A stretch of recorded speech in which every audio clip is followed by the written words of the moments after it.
This is Chapter 12, Workflow and Production. So workflow is the way that people and material work through the workplace. It includes the following: facilities design, the process design, or how the materials move through the actual workflow, and as well as time management. So let's start with facility design. It's the layout of the workplace, including your traffic patterns, which impact and affect the flow of people, goods, and services within the designated space. In linear designs, the production moves forward in a straight line. These are impractical, quite honestly, because they compartmentalize workers and it discourages teamwork, which is not very common in food service. I mean, teamwork is food service, right? You're not an island in food service. You definitely rely on each other. So these types of designs are very impractical for a food service operation. And the distance between the beginning and the end of the facility is just too large and creates problems with getting the actual flow sufficient. So here's an example of a linear design straight line where you have receiving, then storage, then pre-prep, hot production, cold production, service, right? Where the product moves through every one of those stations, whether or not it is a hot or a cold item. Where a modified straight line design is, you can see where there's a split between hot and cold production depending on the product that is moving through that design. The arrangement of the physical facility should minimize the number of intersections that exist. So essentially workers aren't stepping on each other and getting in each other's ways. This helps minimize any kind of accidents and personal injuries to one another as you're walking through the kitchen. So here's some examples of multiple intersections and then no intersection design. So the first at the top where you have multiple intersections, you can see pre-prep has a lot of potential issues with going to cold production, hot production, receiving, and as well as service. There's a lot of opportunity there for people to bump into each other, run into one another, and cause kind of injuries and issues, dropped pans, and so forth.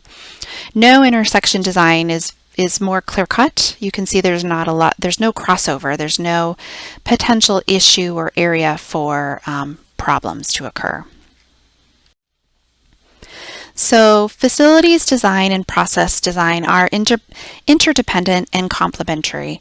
So the processes must be designed to work in the facility, or the facility must be adapted. Sometimes you have to renovate to accommodate a new work process. So depending on maybe if there's a new piece of equipment, sometimes it's just an old antiquated facility that needs to be reorganized, revamped. Sometimes that's needed to improve the actual workflow of that environment.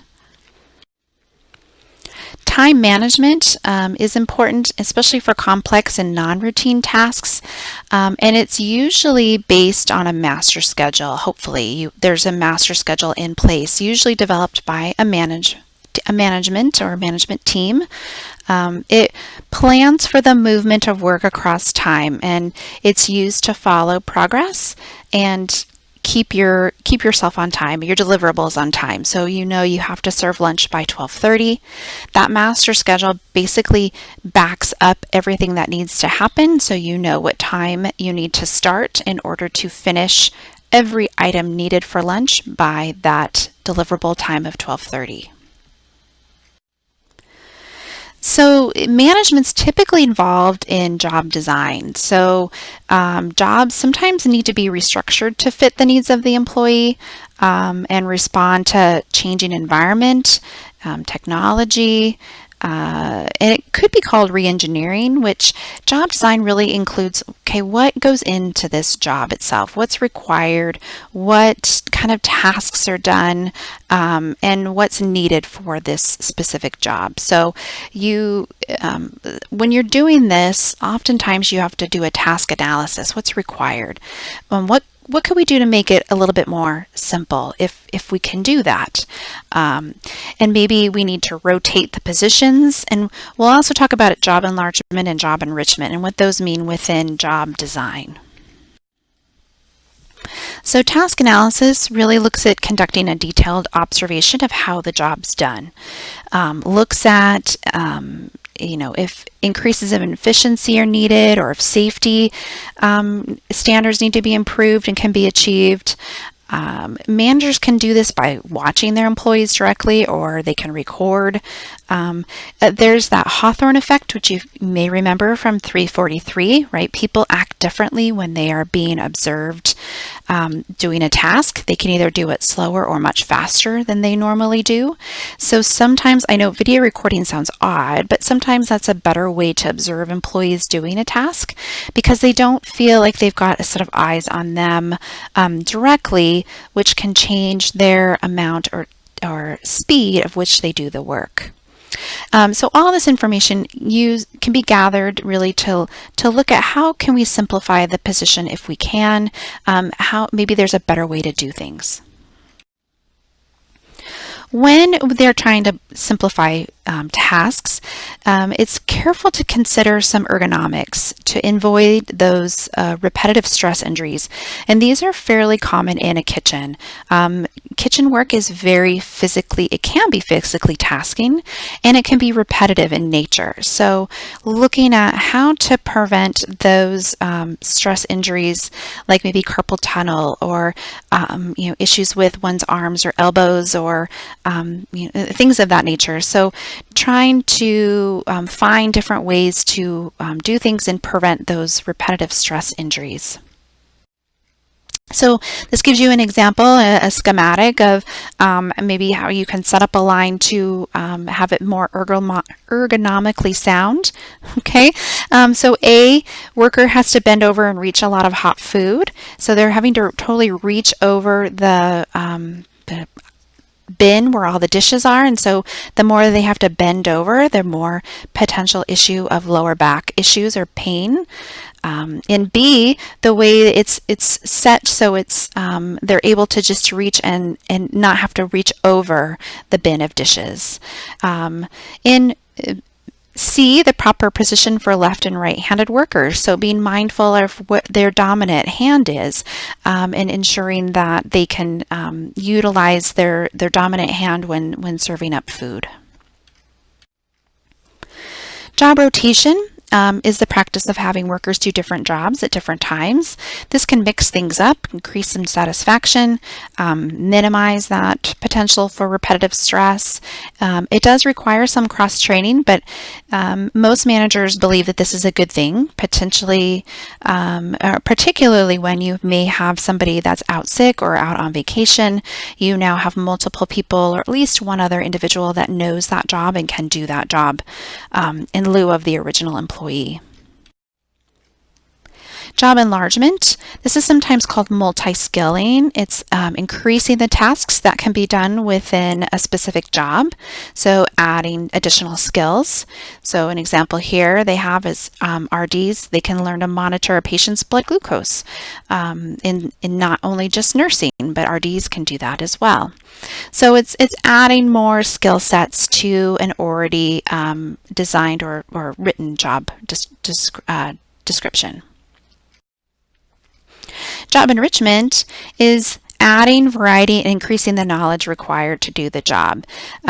These typically think of like going to a training or going to a conference. It's enriching activities that can really benefit both the employee and the organization. It may bring back some new ideas. It may add to the skill set or the knowledge of that employee, and maybe overall help the organization be more efficient in the end. All right, let's talk a little bit about production. Production is a process of transforming inputs into products such as goods and services. So inputs, think of things like raw products, money, labor. Okay, you're utilizing all of those items to create a meal or your output. Okay, two major parts of production include planning and production control. So planning, we'll get more into like forecasting, scheduling, and then we'll talk a little bit about production control in this class. You'll get way more into production controls in the next class in 445. So planning, what does that include when it comes to production? Well, you got to figure out what you're going to make. That's step one. And then figuring out who needs to make that and when, so your production schedule, and then communicating that with your workforce. So who is going to come in to do it, at what time, they need to know this information. So forecasting. This is a tool that's used to predict how much of the product you need.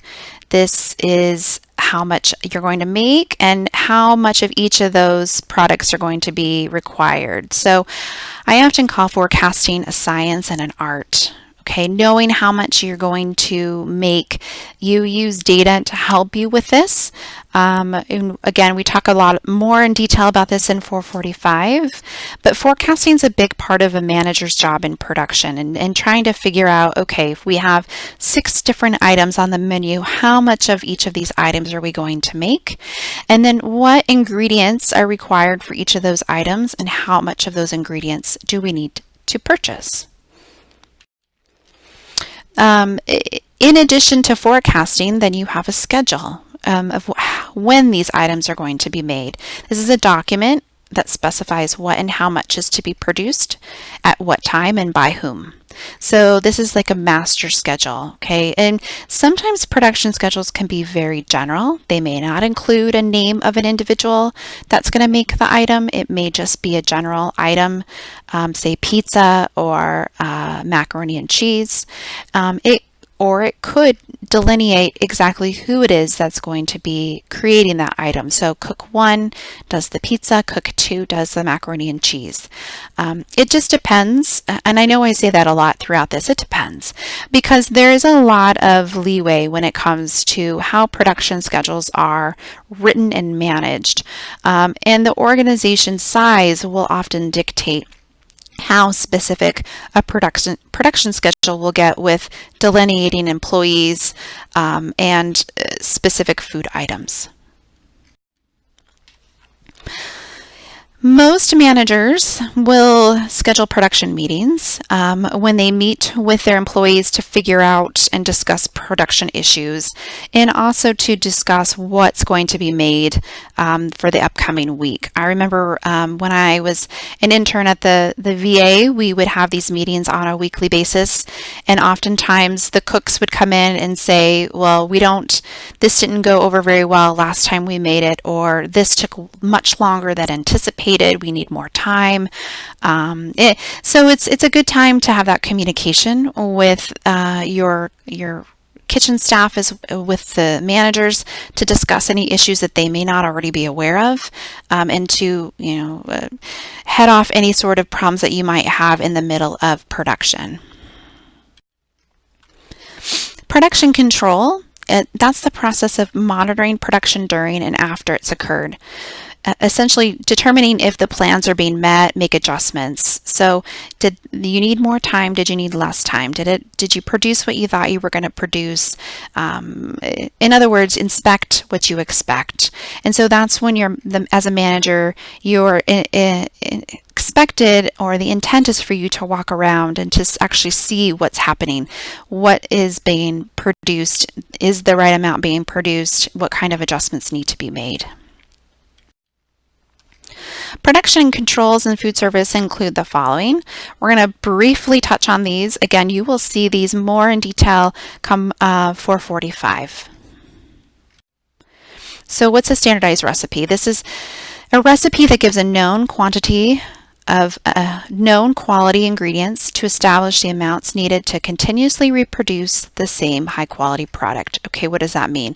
It essentially means this specific recipe is going to give you a specific outcome of a product as long as you stick to it. So why people like chain restaurants, like why do you like going to Outback right? There may be a specific product or a specific menu item you always get, and it's always the same or relatively always the same every time you order it. Why is that? Because they used a standardized recipe. They follow the same procedures and they use the same products every single time they make it, so that there's a known item. And people rely on that. That's why they usually come or go to certain restaurants, because they expect a certain menu item to taste and to look a certain way. And that's all due to a standardized recipe. So it's very, very important for customer satisfaction.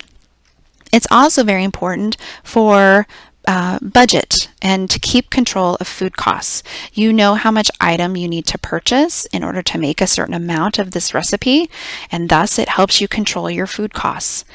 When cooks start to get inventive and they start adding in different ingredients, different amounts of ingredients, it not only changes the taste and the flavor and the output of the item, but it also changes the cost of the item. And that's where a lot of food service environments get themselves into trouble when it comes to food costs, because they don't stick to standardized recipes and they don't make it the same each time. And thus they end up making or utilizing a different amount of product and having to spend more on that product. So what do standardized recipes include? Well, on the actual written document itself, it should include all these items. Obviously the optional, it will depend. Photos or sketches are great, not necessarily realistic for every recipe, but they are helpful. One of my graduate level projects was to actually include a production guide that include photos of the outcome of the item, so that the staff would know how to actually plate the menu items or pan the menu items in a certain way to help with efficiency. So photos can be used, but it's not a commonplace, I guess is what I'm getting at a lot of institutions. But recipes should include at least the name, ingredients and order of use, amount, procedures, including HACCP information. And you might be wondering, what is HACCP? That is your hazard analysis critical control points. This is basic food safety kinds of things, such as how hot or what do you cook that chicken breast to, making sure you take the temperature of that chicken breast once it's cooked, making sure it reaches a specific temperature, cooking times and temps, expected yield. That's very crucial in standardized recipes. Essentially, how much is this recipe going to make? Portioning information, including portion size, serving guidelines, serving utensil to be used. This is crucial if to ensure that the recipe makes the amount that you intend. If you end up using a serving utensil too small or too large, the portion size will then be off and your yield will not be correct. So that's important to follow. This is just an example of what a standardized recipe could look like. And you'll notice that this is not in a block standard format, which don't worry about that right now. We'll get more to that into a different course. But just know that the way that this is put, ingredients and then method, this is a standard kind of home recipe format. This is not typically what you would see in a quantity food production kind of scenario, where it's list of ingredients and then method. It's usually they're all mixed in together. I know that sounds weird. Again, nothing for you to worry about for this course, but just be conscious that this is not a standard block format of a recipe, but it does include all the things that would be needed on a standardized recipe, such as the items, the yield, and so forth. All right, so I already kind of mentioned the yield is the amount of the product that's available from consumption. What's important to note is there are different items and portions that you need to be aware of. So AP, as purchased, that's the amount of the food item as you had purchased it. And then edible portion is the amount of food that you can eat after preparation and cooking losses. So this is important to note, particularly for your two Ps, your proteins and your produce. So proteins obviously shrink and you have some loss after trimming any kind of fat, or if you take the bone out, there will be a loss of weight of that item, along with any kind of produce. So if I have a bell pepper, I'm obviously going to trim and cut up that bell pepper. I'm going to take out the stem and take the seeds out, and so there will be a loss of some of the product. I'm not going to get 100% yield. So this is good to note, important to note during production when you're utilizing those two types of items, proteins and produce. Briefly on portion control, as mentioned, you might make sure that you're keeping portion control and keeping the sizes consistent throughout a standard serving utensil. If portion control is not followed, this can increase your food costs. Temperature control, that's another important one to keep in check, especially since it's a food safety issue, and you want to keep it in control during all phases of food service, not just at the time of service. And again, this is going to be discussed more in future courses. Tasting is of course of importance to make sure that you're serving a quality product.